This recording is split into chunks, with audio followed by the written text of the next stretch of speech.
Hey guys, Anders here with another labs update for you. We have a few things to get through aside from the obvious succession for Witch and Wizard being on test server right now. I made videos on both.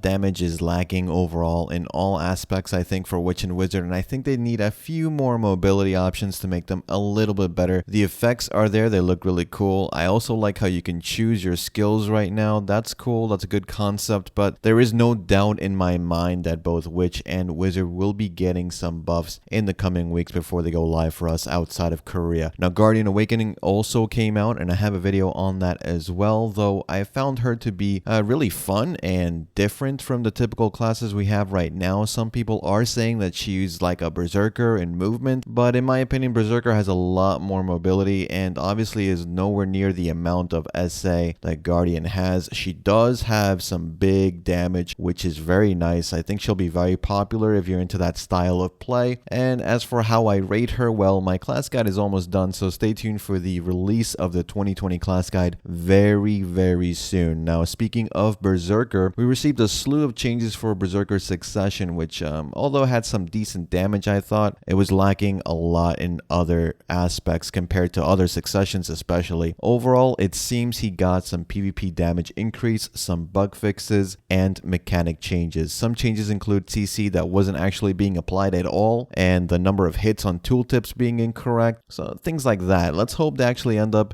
helping Berserker Succession be a little bit better than it is right now, but we can only hope. Possibly the most positive note in this week's lab notes is the assurance that we will be receiving class balance changes based on our feedback and that they're scheduled to be released in global labs in the coming weeks. Not the first time, honestly, that they've talked about balance changes coming. I think last time a few classes were buffed or nerfed, and that was pretty much it for a long time until basically now, but we're going to see what happens this time around. Let's just all be positive. Hopefully, things will be good. Now, Manus Tools also received a change regarding their ability to use what they call item stamps. This is Google Translate speaking, so not sure if they mean brand stones, possibly. We'll have to wait for the week's English notes to see. Branding tools would be nice, though. That's a good idea if they can do that. It seems like it's branding stones.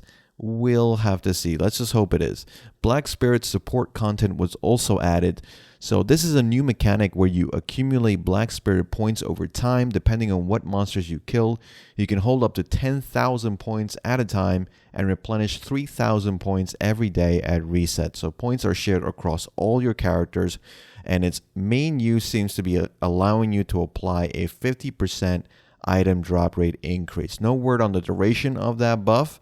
Seems interesting, but honestly, we're going to have to see if and when it gets implemented outside Korea. It's very early stage right now, so we'll see what they do to flesh that out. Fairy Layla also received some changes. The chance of obtaining T4 fairies has increased by 100%.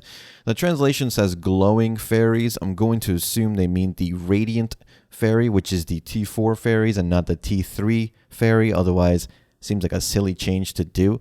The XP required to level your fairy has also been reduced by 15% as well, so you can level your fairies faster. Very good change if it is indeed the T4 fairy rate increase like I think it is. Also, a new adventure journal was added, the Fabino Greco books 1 and 2. No word on what they offer as rewards or what they actually need to complete. Khan, if you actually do guild summons every week, Khan, the guild summon receives some changes to damage. Ships and cannons now take 670% more damage after Khan is defeated and entering the Eye of Aquila. So guild members and non-guild members will now receive damage equally. So if you're hanging around checking out a Khan summon, you can take damage and die, basically. Maybe it's a change to deter guild summon griefing. Not entirely sure about this one. Again, we're going to have to wait for the English translation to really understand what they mean by the increase of damage while entering Eye of Aquila after the guild summon is over. Now, for hunters out there, there are new sniping spots southeast of Olvia. Vicious bears are the hunt targets. You want to be careful with these because they actually charge at you. They don't run away. Manshaum and Forest Roneros now have a 50% drop decrease rate on the fragmented earth shards. That's the little shard you can use to combine to make the pure forest breath for T9 attempts. they've received a drop rate decrease for whatever reason, and that's pretty much it for the Labs update in the previous week. Let me know what you thought about the Wizard and Witch succession. Did Guardian Awakening look pretty cool for you? It did for me. Let me know in the comments, and if you haven't already, please subscribe to the channel. Every sub counts as we continue to grow, and click that bell icon to get notified when I upload my next video. As always, thanks for watching, guys. Thanks for listening. I'll see you all in the next one. Take care.